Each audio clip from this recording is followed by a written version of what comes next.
Fetching video stream. Maybe. You're live. Okay. Facebook and everybody else, hello world. This is Andre Ebron, the author and the host of the Drawing Board Podcast, where we talk about family, relationships, ministry, community, and career. Tonight is going to be an exciting night. Actually, we're going to have a powerful, thought-provoking discussion that's going to challenge you to examine your life and reimagine the possibilities. Tonight, we're going to talk about the power of black male educators. We're going to talk about reality pedagogy. We're going to talk about the importance of, science, technology, engineering, arts, and math. And I happen to be able to share this platform with a brother who I know who's putting in work every single day to ensure that our children not only have a bright future, but that they even have an illuminated presence. So I want you all to welcome, give some drawing board love to my host this evening, Brother Calvin Nellums. All right, shout him out. Thank you. Absolutely. Hello, world. My name is Calvin Nellum, and I just really, really appreciate this opportunity. I watch interviews like every day. Like, that's my education. And so me actually having my own type of, this is like really, really, really powerful for me. So thank you again, Ebron. Thank you, Podcast Detroit. And we here. Absolutely. So, yeah, that was the warm-up. All right, so Facebook, you see us. You know how it goes. We're going to have Kate count us down before we go live on air at podcastdetroit.com. For those of you that are watching and you may have family that's unable to sit and watch the podcast, please encourage them to go to podcastdetroit.com. For those of you that are looking to start a podcast, I have had an awesome experience with Podcast Detroit. So, Kate, tell us, we are in Royal Oak and we're in Detroit? Yes, we are. All right, awesome. All right, and it's nothing but an email away, right? It's true. Or a phone call or a Facebook message, anything. Contact us. Great. So nice, at real this nice. point, we're going to have Kate. She's going to count us down. You'll see another intro, and then we'll jump right into the heart of our conversation. If you have something you'd like to add, the phone number to call in is 248-579-5295. I'll say it again slow so that you can hear me. The phone number is 248-579-5295. If you want to weigh in on the conversation via Facebook, I'll see those later, and I'll respond. I'm not seeing it live at this point, but I want you to comment questions. If it's been good, give us a thumbs up, like, share, hashtag, post Black Male Educators. And, let's go. Let's go. All right, stay tuned. Starting encoders. Intro. Tuned in to the Drawing Board Podcast, a powerful, thought-provoking discussion where we talk about family, relationships, ministry, community, and career. Let's see what exciting guests we have on our show today. Well, the exciting guest we have on our show tonight is Brother Calvin Nellums, and I'll tell you a little bit about Calvin. First of all, Calvin, welcome to the show, sir. Thank you for having me. Yes, sir, man. It is a pleasure to have you on the show, especially with what it is that you currently do and who you are. So, Brother Calvin is from the N.O. Yes. New Orleans, Louisiana. And first of all, let's talk first. You may not have known, or I don't know if I've ever shared, but I have family that lives in New Orleans. Okay, which ward? Well, listen, I don't know about all the wards and all of those things, but I know they were from the NO. There we go. Yeah, and I have family that lived in Baton Rouge, and Alexandria. There you go. Yeah, so you can tell I know. I can at least got the Alexandria. cities, right? You got the Alexandria. If you could give me Alexandria, Streetport, Lake Charles, I know you probably got some kin down there. And for man, listen, sure. the scariest experience that I had ever, I think to date in life. What? So we had to travel in a Dodge Omni. You know what a Dodge Omni is? No, It's like it's a tiny little car, okay? Okay. And it's so tiny that the trunk was a hatchback. Okay. And we had to travel the causeway. Uh-huh. Yeah, in this Dodge Omni. So if you've ever been on the causeway, you know that wind is blowing both directions. For sure. And it's almost like you could get out of the car and smack the water, depending on how the water levels at that time. Yeah. So man, we're traveling. Yeah. I'm a little kid. We're traveling on the causeway. I can feel the wind like rocking our car from side to side. and literally it feels like you're getting ready to be pushed off into the water. Mm-hmm. Yeah. So what the causeway is the largest or the longest bridge in America, right? Oh my gosh, you talking about? Okay, I know exactly what you're talking about. You talking about the bridge that connects between Baton Rouge and New Orleans, and it has all that water. All under that it. water, yeah. That was the bridge that actually got flooded when Katrina happened. So when Katrina happened, the causeway was completely underwater. So when we evacuated, we had to evacuate through the Lake Charles route. So instead of us getting 2 hours to get to Mobile, it took us 5 hours because the whole causeway. I was like, causeway. I was like, duh. I know exactly what you talk about for sure. Yeah, man. Yeah, so Causeway, crazy. Yeah, man. And again, man, to all of those who are still recovering from Katrina, Yes. we show a lot of love to you all. And, we understand that is part of that drawing board experience that nobody expects to have to relocate, to have family, be hit that way. Ugh. But, we do know that that all of those things and all those life experiences that they in some way, shape, form, or fashion equip us to be able to help other people. There you go. It's the only way, man. It's the only way. Man, yeah, I'm sorry, I got all emotional just thinking about that. Yeah, man, it's crazy. Like I remember when about 7 years after Katrina, I was at a university doing an internship, and I saw people on the sidewalk that were homeless, and they were homeless because of Hurricane Katrina. Yeah. Like 5 years, they was still out of place.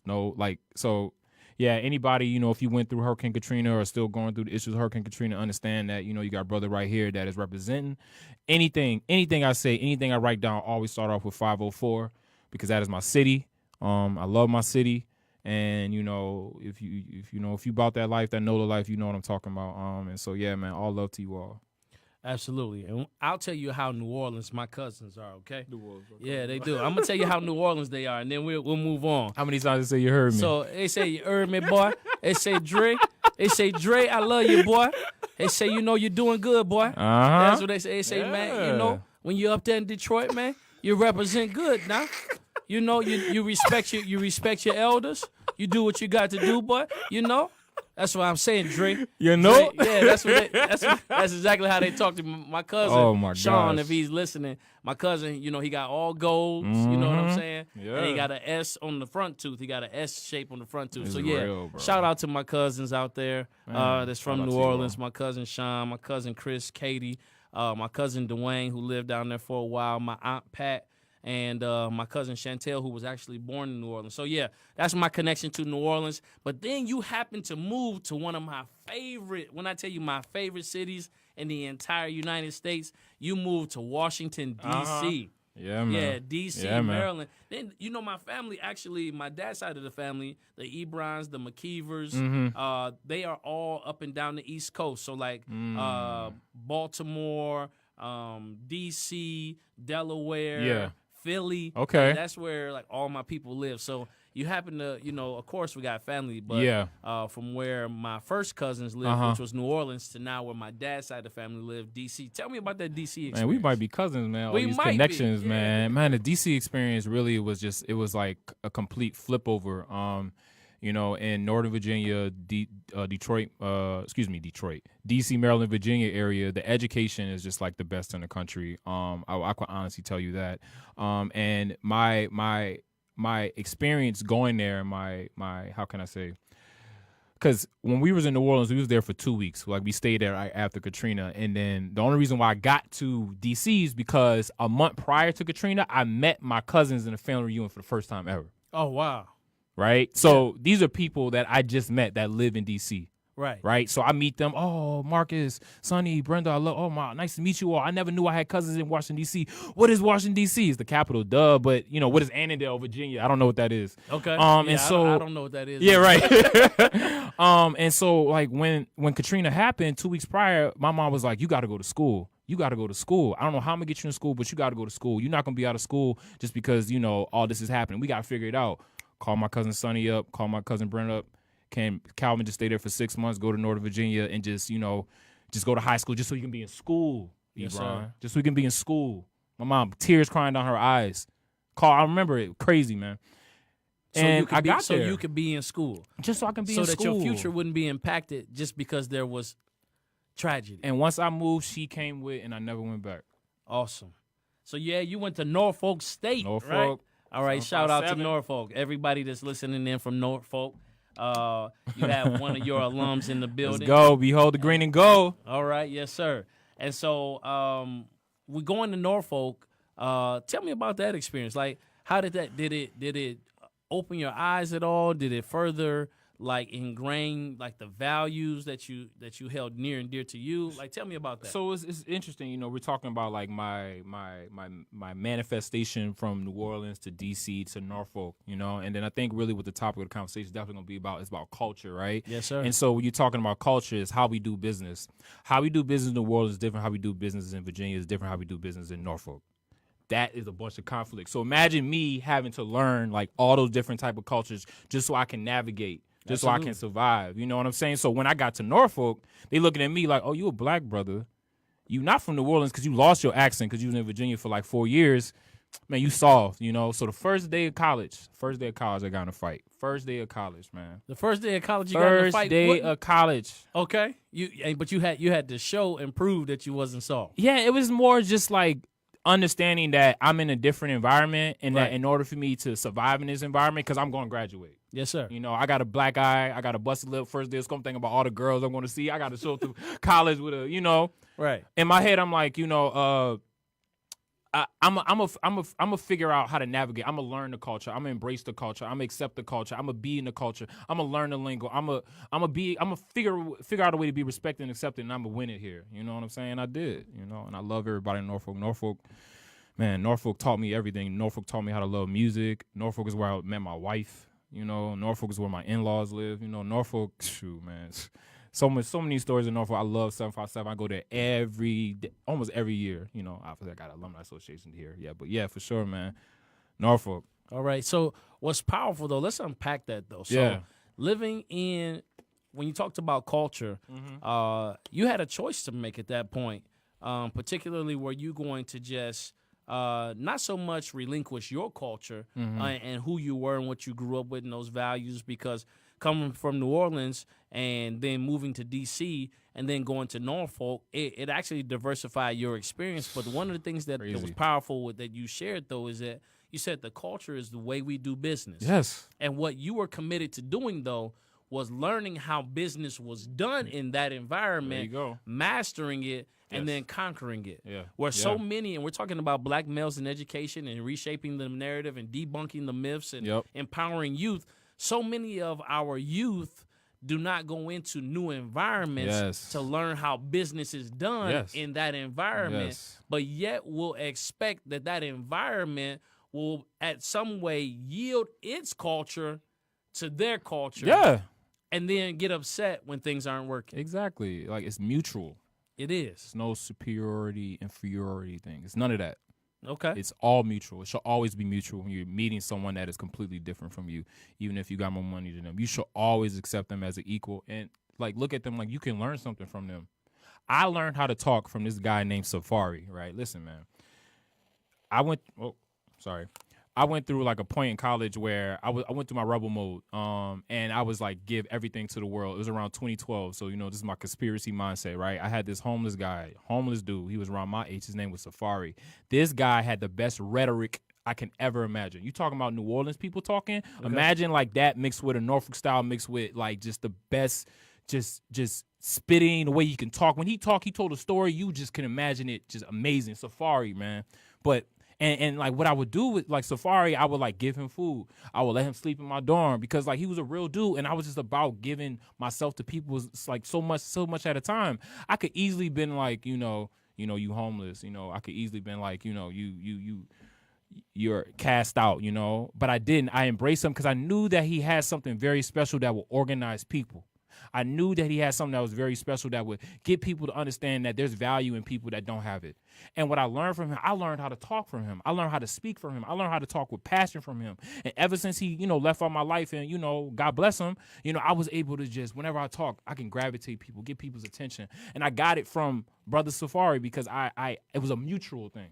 Right, yeah. So you acknowledged the power of his humanity. Yes. And it allowed a relationship to occur. I was sharing before you came on that before we can never change or shape a culture, or people go into these realms of idealism, before you can do that, you have to connect first. Yes. And so me listening to that story or what you're sharing is that you connected with Safari based upon your need at that moment to just share and give yourself, and then you were able to learn or garner some skills from him Yes. that have just impacted your journey, not just as an educator, but as a man. Yes, as a man, definitely as a man. Awesome. So let's talk about now. Okay, so again, to Norfolk, Calvin, you have created your alumni association for Norfolk, Yeah, right? yeah. So for Norfolk State, anybody listening that knows someone who graduated from Norfolk and you're now in the Detroit metro area and they're looking to reconnect with somebody who can identify with those experiences Yeah. at Norfolk, shout out Calvin. Calvin, where can they reach you, brother? They can reach me at Nell Calvin@gmail.com, or you can reach at us on our Facebook page, NSU Alumni Detroit Alumni Association, or you can catch us on the NSU Network. If you went to NSU, you know what I'm talking about, the NSU Network.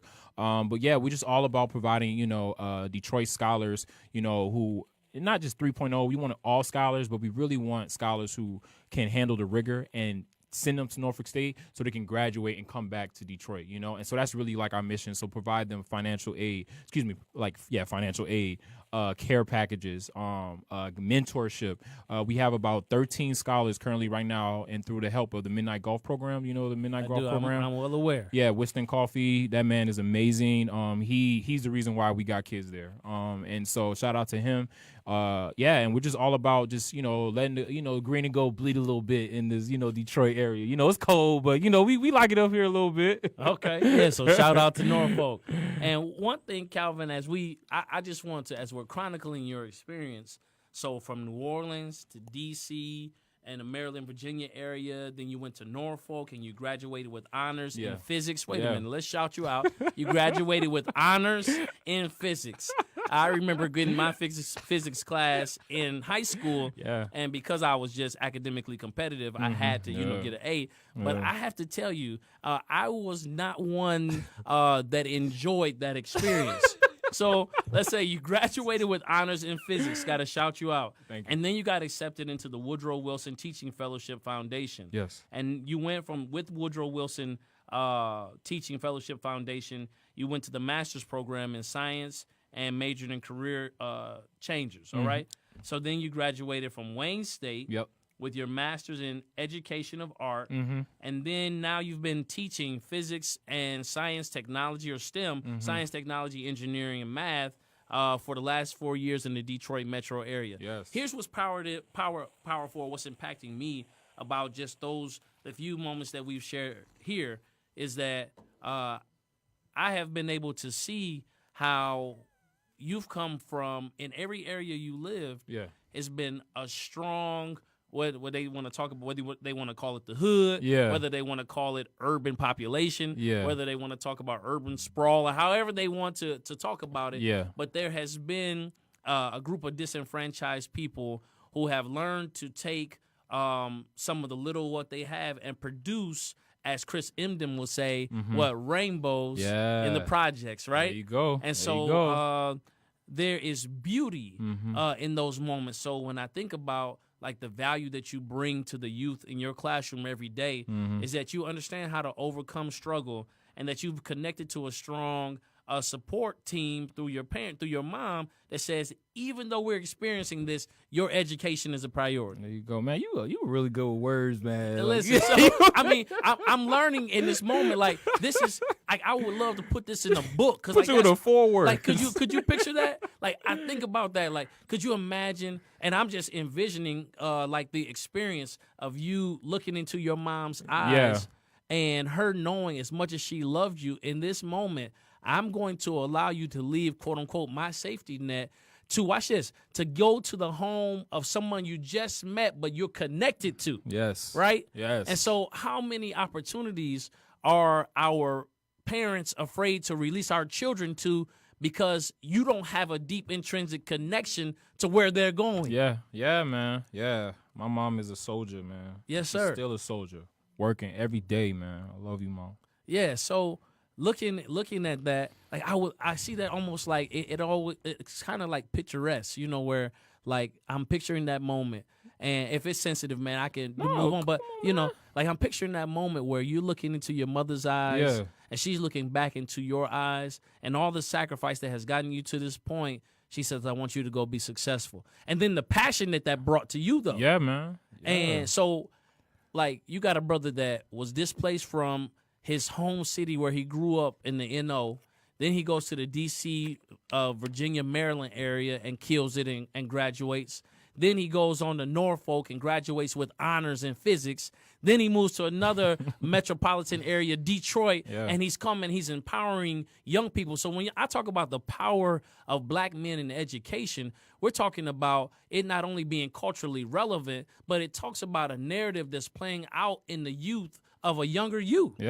Yeah, man. So when we talk about if you want to say the streets of Detroit, or you want to talk about the hood, whether you west side or east side, whether you are, living without or barely making it, whether you are surviving or thriving, there's something that you can connect to in Calvin Nellum. And that is the ability to persevere and take this reality that you have and shape it into the future that you want. That's it. There's beauty in the struggle, as J. Cole said. And the more you struggle, the more you're, my mom used to always say one door closed, another one will open, and just understand that, when you struggle, it's a test from the higher beings trying to make you stronger. They're trying to, get those muscles a little bit stronger. You pulling up those 50 pounds, but 50 pounds is not enough for us to get through this, trial you about to go through in the near future. So we're going to have to give you 100 pounds, and it's going to get a little bit harder. The water going to get a little bit higher, but you have to understand that, you have to learn how to figure it out. And once you figure it out, it's just flowers, it's rainbows. And so that's how I treat everything in life. I really want hard things to happen to me. I don't learn from success. I only learn from failure. All right. You know what I'm saying? I only learn from failing and really, really humbling myself. I remember when I was taking the differential equation class. Okay. So imagine I told you about that experience. I'm taking the differential equation class, and shout out to Dr. Lance. She is a PhD professor from Auburn University. She got her degree in differential equations, and she was my differential equations teacher. My first differential equation test, guess what score I got? Tell me. 13 out of 100. Okay. 13 out of 100. So we had a 13%. 13%. Okay. I walked up to her, I showed her my score, and I asked her, do you think I'll be able to compete not only with the Norfolk State kids, with the ODU kids? ODU is like the Michigan to Wayne State in Norfolk area. Okay. Will I be able to compete with the Virginia Tech kids? Do you think that? And she told me no. Wow. How did you respond?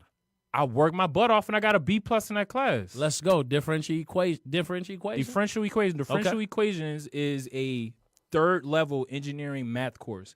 In order for you to become like get into like your really deep 500-level courses, if you want to be engineer, physicist, mathematician, you have to take the DFQ. That's what they call it. You have to take DFQ. If you can't take DFQ, you can take the higher level like quantum mechanics. You can't take calculus. You can take calculus 4, but you can't take like the higher level courses that require like damping and like you have to pass that class. Right. And I passed it with B+, and that's because she told me that, because I needed to hear that. I needed to hear somebody tell me I couldn't do it.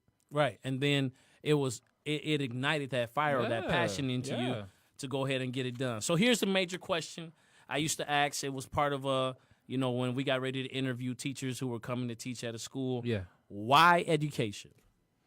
I mean, because if you don't have education, you're going to keep making the same mistakes that you had in the history. If you're not educated, you're going to keep eating the same food that's been killing your people for a long time. If you're not educated, first of all, let's differentiate between education and schooling. Okay, There's a difference between education and schooling. Schooling is when you just learn something, you get a grade for it. Education is learning tools so you can navigate through life so you can survive.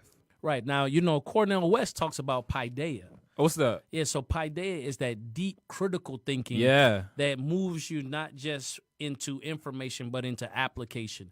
It is the sharpening of ideas. It is the exchange of thought. It is co-generating ideas and being able to work with people and it produces within you an enriched culture of those who are Exactly. intellectually sophisticated. Yeah, for sure, for sure. There is an interdependence, like Stephen Crowley would say. Like we have three type of people: we have dependent people, and we have independent people. Then we have people that get into interdependence. And he says that in order for us to get into ultimate proactivity or be at a highest level of success or higher level of working, we have to understand that we have to move from independence to interdependence, where we work with people, we help each other. We understand that working smarter is better than working harder all the time. You know what I'm saying? It's power in numbers.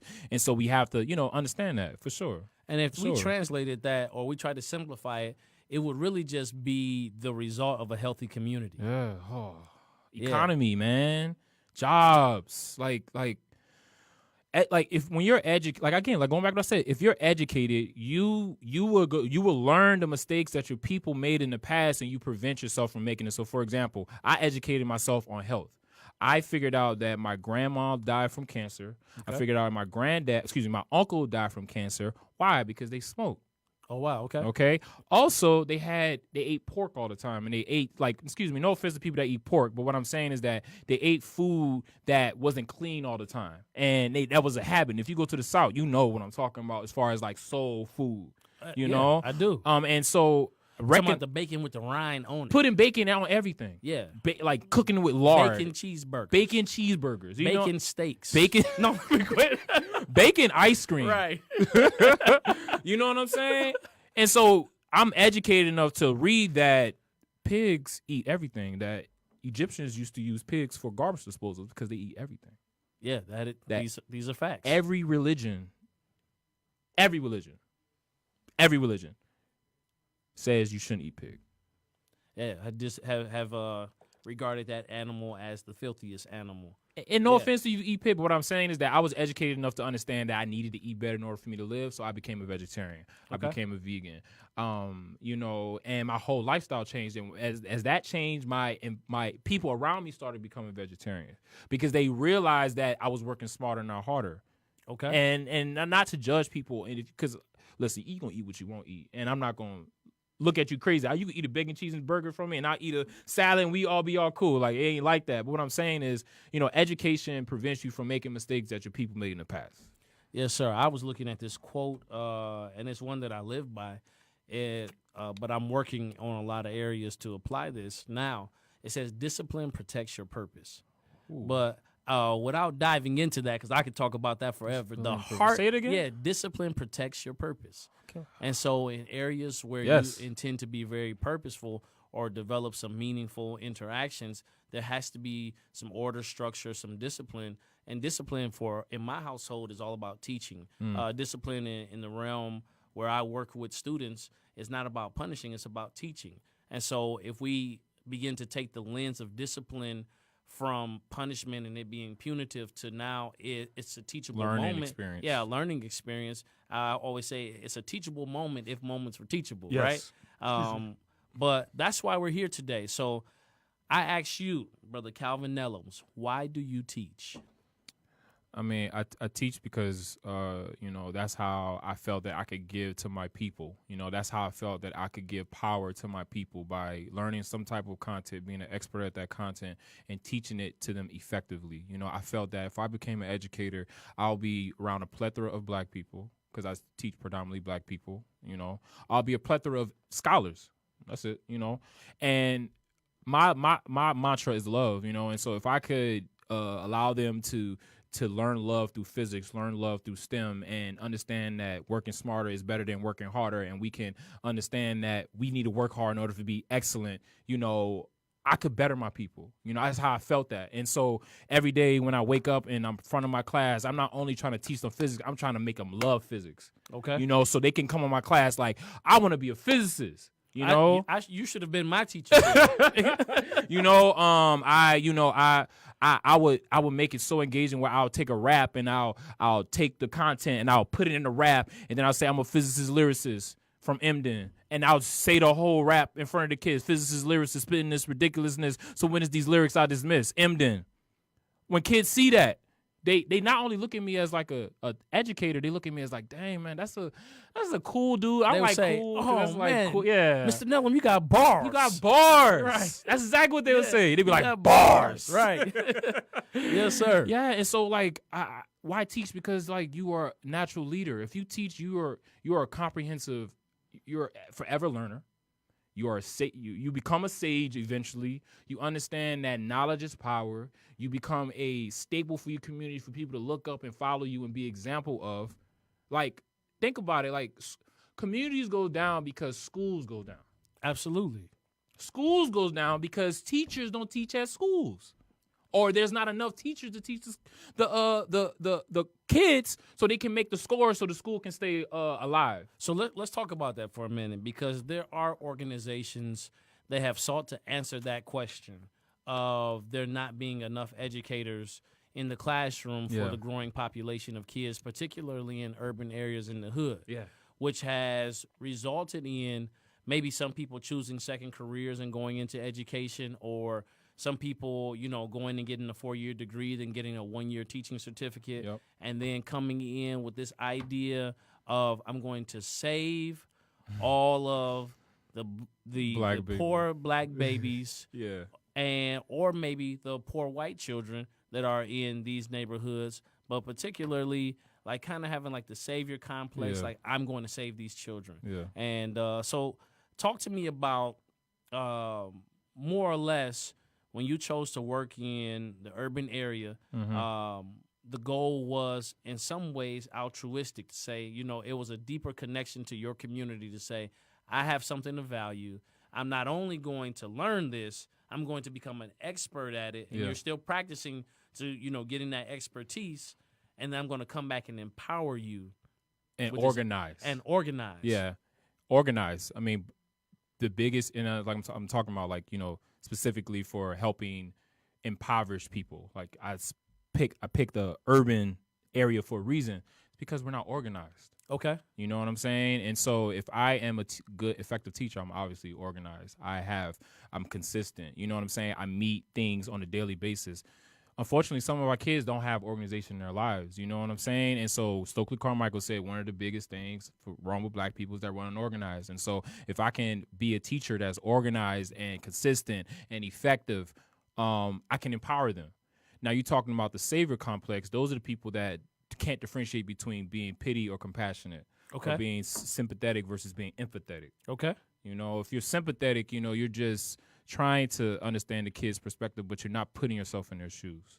Yeah. So If you're empathetic, you're putting yourself in their shoes. that's good stuff. And even if you wear a 12 and they wear a 10, Yes. you need to make sure that you learn what it is to walk in their shoes. That's it. And then when you understand that, you will understand that grades are secondary. Like graduate. Wait a minute. So, Listen. wait, I know. okay. I'm about to say Yeah, something really powerful. No, that was powerful. But I'm getting ready. I was getting ready to say something about sorry. that. No. So grades are secondary, but I hear so many people argue with their children about, oh my God, you got an F in this grade, or you got a Yeah. C. And I have seen on the converse side, children that are in 5th, 6th, 7th grade, 8th grade, some in high school, like literally stressing to the point of exhaustion, Yes. because they're trying to get this grade. But I want you to finish that statement, though. Grades are secondary. Like, explain that thought. So I can't remember the guy's name, but he said schools today kill creativity. Okay. In right? what way? In what way? So they don't have culture. What do you mean? Like they don't have. Excuse me. So for example, schools are made to provide kids opportunities so they can work in the job force. But currently, right now, and this is I believe the paradigm for a lot of young black youth, they don't see the connection between what's being taught in school and the job that's going to be there for them. Right. And The so relevance. right. And Yeah. So for example, in like 1960, right, those are when that was the Industrial Revolution, where we had factory jobs, we had blue collar jobs more than actual like technological jobs, and the schools were made specifically to work like a factory. Yes, there were. Right. Right. So what happened was you had this technological revolution. You had hip hop. You know what I'm saying? You had the music industry. You had the entertainment industry. You had so many things pop up out of this TV. right? Right. That was like the attraction. Excuse me, no offense, but that wasn't what the kids wanted to be no more. They didn't want to work at the factory. They wanted to be Run DMC. You feel me? Right. And so because that dynamic is there, you have a lot of kids that don't invest in school. And what was your question one more time before I started answering, so I can make sure I answer it? Oh no, we were looking at. I was just allowing you to go down this narrative of, what is culture? Why aren't kids learning? We're talking about. You said Right. why grades were secondary. Yeah. So like pretty much, right? Your kids are not going to learn something from someone that they don't want to be. Okay. So why? Oh, well, no. Before I ask you that question, so kids don't want to learn something from Someone they don't want to be. Okay. You have to be inspirational. You have to be. Your competition is LeBron James. Your competition is Kobe Bryant. Your competition are the people that they see on TV and they try to emulate because they have culture. Right. They are naturally cultured people. When they walk, when they talk, when they play basketball, when they rap, in their clothes, they represent culture. Schools don't represent culture, so kids don't care about it. Right. So here's the argument. I'll just, That's why you need to teach Yeah. culture. Yeah, no, that's good. That's why you need to teach culture. Or that's why the schools need to reflect that culture. Reflect the culture. And yeah. Or just understand that the kids are inherently cultural. Right? They're inherently cultural. So what happens is the teacher, and I guess this is the point of what we're about to talk about, is that the classroom kills culture. The schools kill culture because we don't acknowledge our kids' culture. We don't acknowledge what they bring. We don't acknowledge where they're coming from out the hood. We don't acknowledge those things, and we say, you have to leave that at home. You got to bring another one of you inside of here. Right. I was listening to Chris Emden, and he was talking about how these sanitized classrooms. Yeah. And he was talking about, in a way, and I may be paraphrasing some of his work, but he was talking about how children are required to go through this cultural cleansing in order to be accepted in this environment. Yes, black skin, white mask. Yeah, so let's talk about this. Let's talk about the fact that African-American men only represent 2% of the teaching population across America, right? Yeah. And let's talk about an even smaller minority within the minority of men like yourself that teach the subjects of math and science. Yeah. So how powerful is it, Brother Nellums, for the students that walk into your classroom to see a man that looks like them? And I'll share this point before you talk, because I asked some of my coworkers. I said, do you all, and I asked some sisters, some very strong sisters, do you believe that it is important for black men to be in education? So unequivocally, they said, absolutely, yes, they do. And it was unanimous. Yeah. Then I said, why? And one of the sisters said something so powerful to me. They said, when I see a lot of black men together doing something positive to lift our youth, it feels like one large group hug.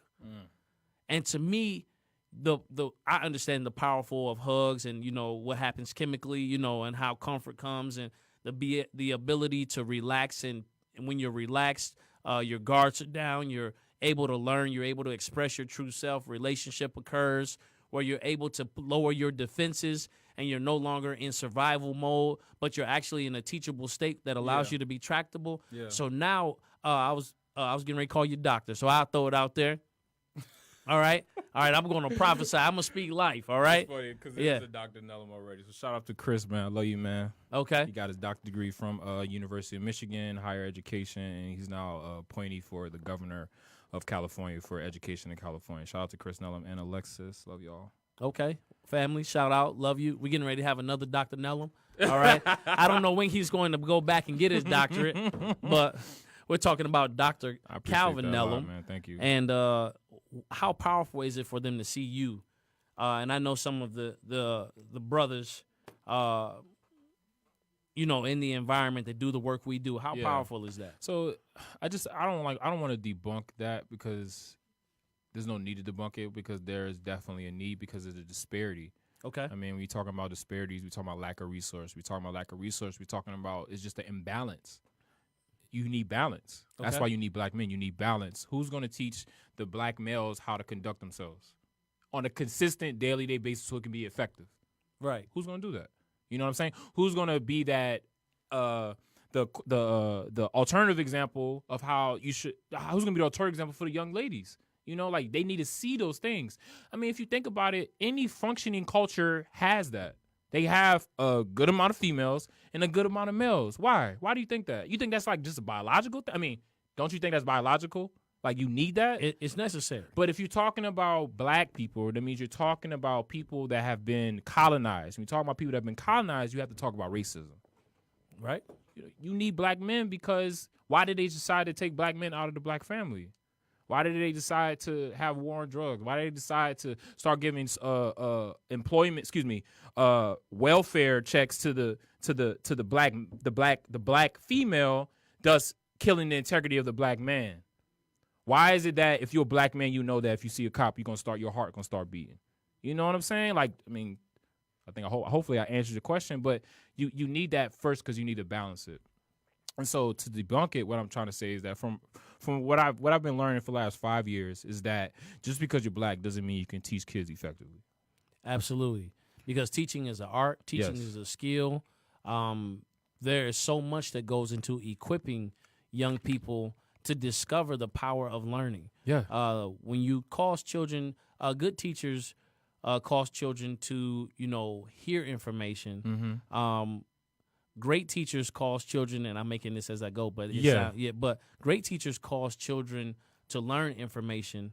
But awesome and magnificent teachers cause children to fall in love with learning. And they have high expectations. Absolutely. It doesn't, if you're a white teacher, if you're an Arab teacher, if you're an Asian teacher, if you're a purple teacher, if you have high expectations, none of what I'm talking about matters. And explain that. You say if you have high expectations. High expectations will eliminate racism, poverty. It will, because if you keep your expectations, your kid, you're consistent. You grade regularly. You keep them engaged regularly. You hold your expectations. Like everything you started with in the beginning of school, you keep it to the semester, and then you come back for Christmas break and you keep it till spring. You keep your expectations. Kids will follow through. If you know that you got that one kid that's on the side and they always messing around, and you always tell them my expectation is you're not supposed to do that, they understand not to do that. If they do that, what are they expecting you to do? Call them out. If you don't call them out, you're lowering your expectation. You feel me? You have to keep the expectation. So high expectations obliterates anything talking about color or teaching black kids. If you have high expectation, you're good. But when we're talking about culture, though, right? You need to understand that culture is different from race. Okay. Break it down. So culture, right? Culture has nothing to do with race. Just because you're black doesn't mean you are culturally black. Just because you're black doesn't mean you listen to rap. You feel what I'm saying? Okay. Like we do that as a society. We put culture to the race and we segment and we segregate. Right. Where we have to understand that culture has nothing to do with race. Culture is how we do business. Culture is how we talk. Culture is how we walk. Culture is what we wear. Culture is what we learn, how we cook.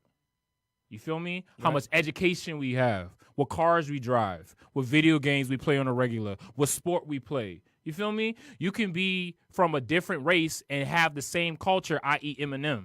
You feel me? Like he was from a different race, but he got accepted in the black culture, and he was therefore to navigate in the black culture. So if you are outside of the culture of a different race, you have to be accepted. So I'm gonna say that first. But yeah, so understanding that, right? It's culture, it's not race. Understanding culture is like the big thing.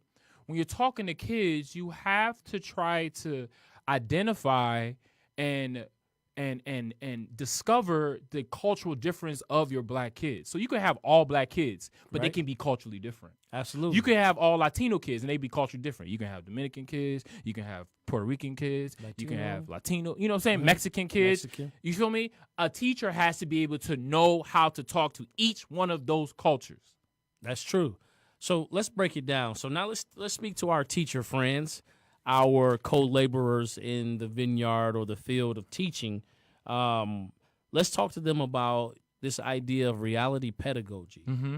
So I heard you saying that culture is shaped, and I understand that culture is shaped by language, the words we use, how we express ourselves, what we are exposed to on a daily basis. And of course, education is there to expand the horizon Yeah. for children, Yeah. to introduce them to new information. When I was young, and this may date me, okay? This might date me a little You bit. good, bro. They used to say, reading books Excuse me. allows us to travel the world without leaving where we are. Ooh, yes. And so that was one of the big things. And of course, I heard that quote that says, if you want to hide something from a black person, the only place you have to put it is in a book. And I know Yeah. you teach science, but when we're talking about expanding this narrative or talking about really exposing our children or our teaching friends to this thing called reality pedagogy, Yeah. break that down for me. What is reality pedagogy? Where was it birthed? What's the mindset? How do someone begin to live out the framework of reality pedagogy? Yeah. So if you're a teacher who I said again, you carry with high expectations and you're effective, you're probably already doing these practices. Nothing's new under the sun. It just gets renamed. Kobe Bryant is Michael Jordan. You feel me? Oh, wait a minute. Hold on. Hold it. No. We listen. Push stop on the tape. It's the fadeaway, listen. man. When he does that no. turnaround fadeaway, No. he said it himself. Listen, there's a Kobe foul. said it There is himself. a foul on the play. Oh, my gosh. Listen, no. Kobe no. didn't say it Send himself? me to the line. I'm shooting three. Bro, I remember no, he said it on E ESPN. No. And notice who said it. Michael Jordan didn't say Kobe Bryant. But, Kobe Bryant yeah, said no, it. he said it. Right. So it's always the person trying to identify with the okay. I digress. Egyptians had electricity. We have electricity.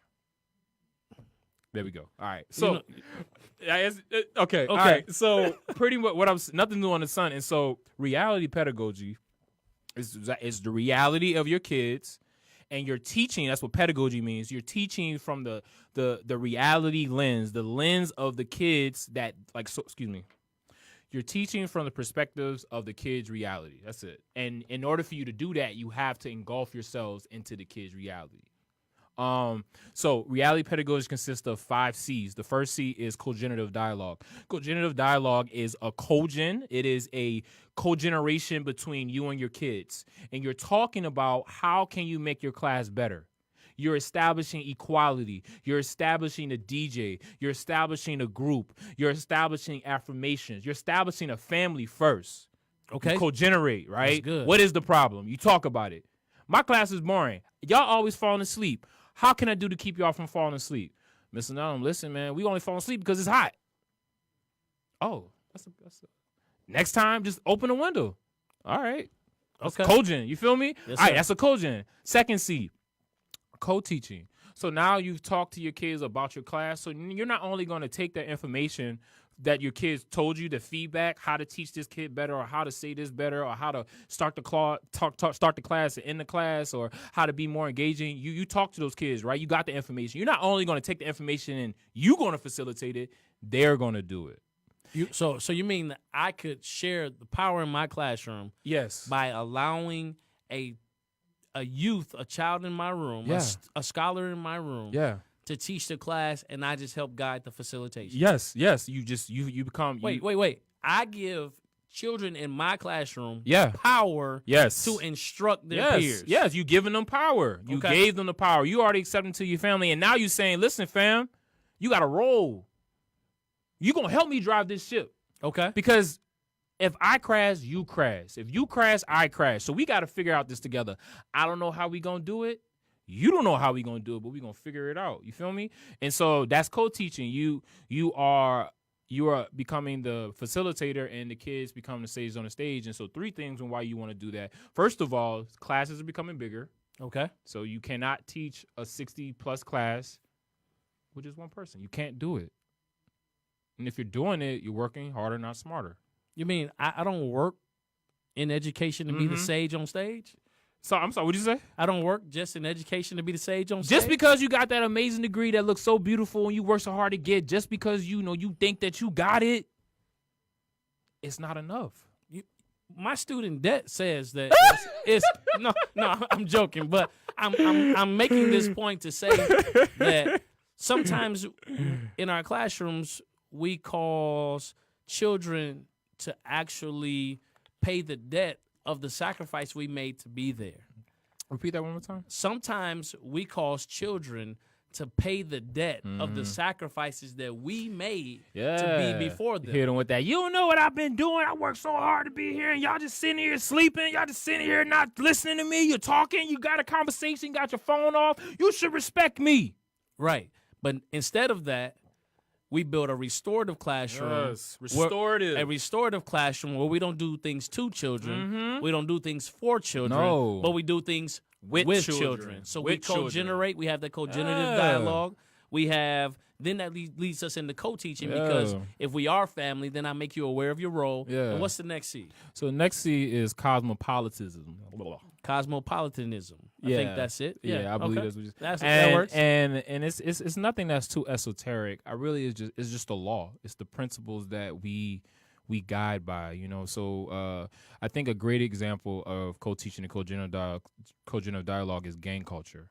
Okay. So gang culture is one of the highest influences of young black men, because once they become adolescents, their influencers don't become the schools or their parents anymore. It becomes their peer groups. Indeed. You know, it becomes their friends. It becomes the people that looks like them, their age, that talks like them, acts like them. That is their primary influencer. And what happens is when you don't have a cultural school, you lose your kids to gangs because they are culturally competent. They know how to identify. They know how to talk to They the know kids. how to talk to them. They know how to inspire They give them, the to kid a motivate job They look on like the spot. they look like who they want to Yes. become. And so that word you just say look like, that's called vicarious social modeling. And that is how co-teaching, that's why it's so amazing. Vicarious, you see yourself in someone else. Social modeling, you're seeing someone that is modeling the education. So for example, if I have 5 co-teachers, that means that I've talked to those co-teachers about the content that we're talking about. So say the content, we're trying to program a VEX Clawbot and we want to turn on 4 motor controllers. I've already talked to these scholars already a day prior. Right. They know how to do the assignment. And so now when I initiate the assignment, I'm going to have 5 scholars helping. They're going to have like 4 kids and they're going to be they're going to teach that. And it's vicarious social modeling because the kids that are teaching them look exactly like them.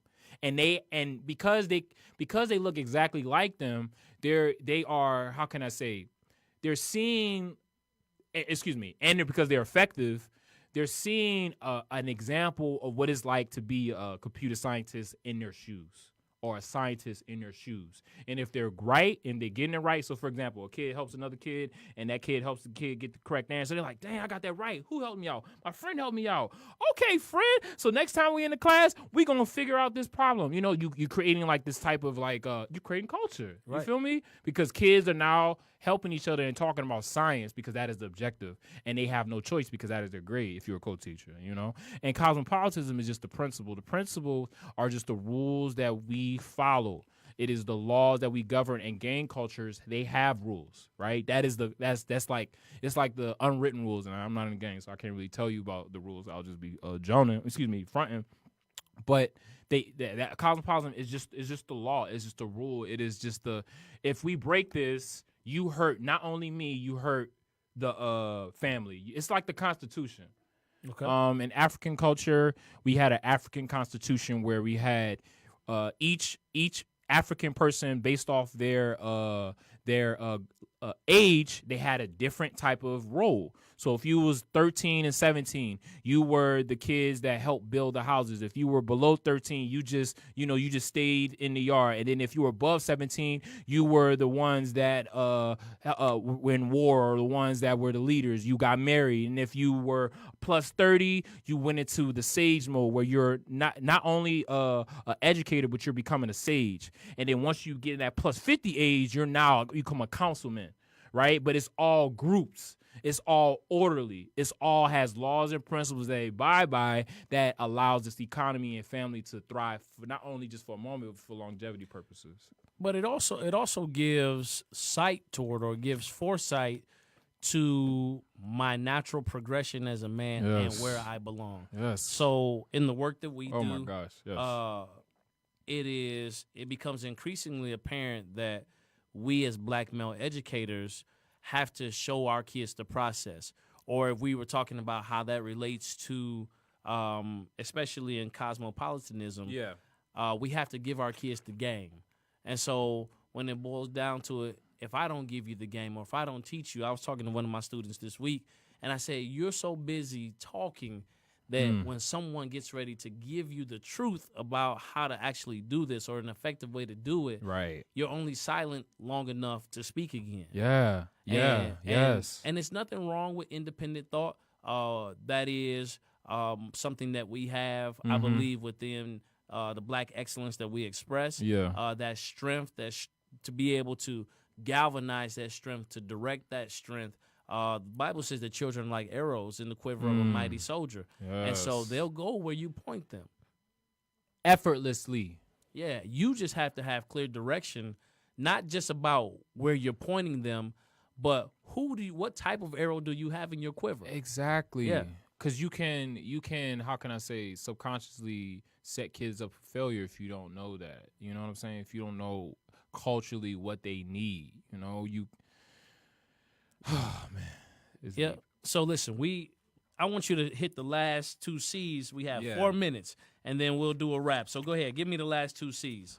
So the next C is context. Right. And that's just, you taking artifacts from that kid's actual like cultural environment. So say for example, kids, we got a Coney Island like right next to his house. You go to Coney Island on just like a daily basis. If you just want culture to be in your class, or if you just want kids to feel identified in your class, instead of you calling your lab corner the lab corner, you call it the Coney Island corner, or you're pretty much, you just taking the context of the kids from where they live, and you're taking those artifacts and you're allowing it to be in your class. So for example, a good example would be like graffiti. Okay. I love street art. I love graffiti like art. Street art. Did you know that I was a b-boy? Yeah, you did. You earlier? told me you got yeah. the breakdown and everything. Oh, We man, got yeah. a battle one time, man. Hey man, whenever you ready, man.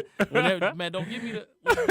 Yo, what? Hey, I tell everybody I know how to dance because I'm from New Orleans. I tell my wife that. She be like, you always say that. Every time you say you know how to do something, you always say because you from New Orleans. You from New Orleans. Yeah, whatever. Right. But and then the last C is just content, and that's the subject. But just notice that it starts from co-generative dialogues to co-teaching to cosmopolitanism to context to content. Content is what we focus on mainly, but we don't focus on building culture first. You have to build culture in your class first if you want to teach the kids content effectively. So the first 2 weeks of class, before we did anything dealing with physics, science, technology, engineering, and math, we built ourselves culturally. I made them rap. I made them do things that would not, because not saying that rapping is of their culture, but what it does, it allows them to be vulnerable.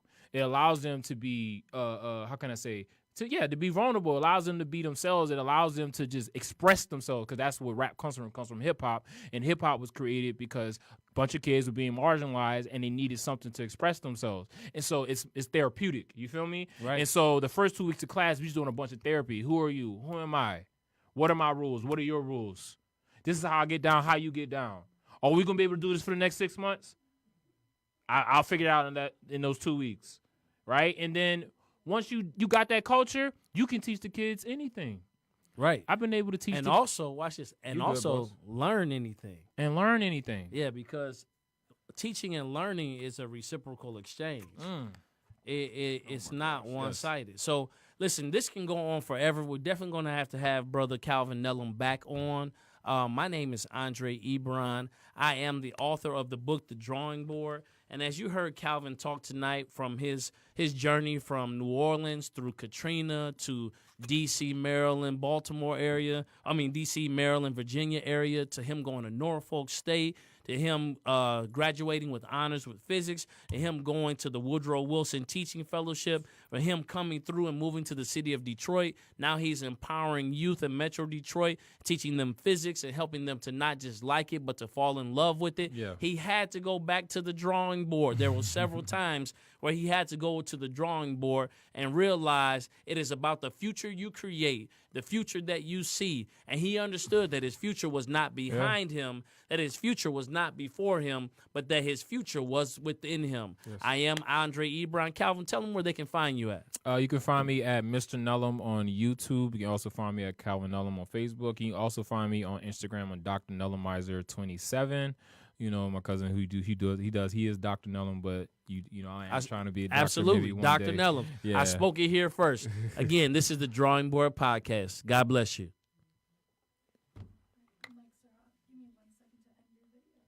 Okay. How was that? Oh, it was great. I mean, I felt like what I wanted to give them was you. I mean.